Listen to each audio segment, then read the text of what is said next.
Hi everyone, welcome back to our channel. In this video, I'll be showing you how you can buy stocks on Degiro. So in order to buy stocks on Degiro, all you have to do is first of all, log in into your Degiro account. For that, open up a browser or you can use an application. Either way, the procedure is going to remain the same.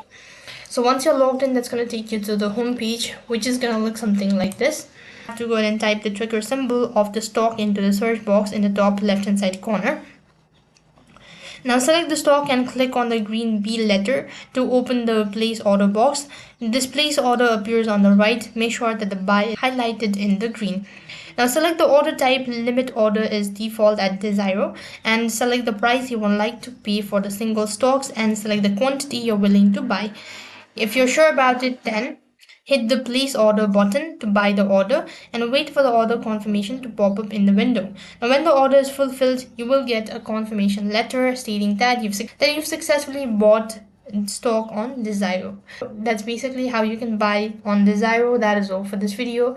I hope the video was helpful. Make sure to like, share and subscribe to our channel. Thank you for watching. See you in the next video.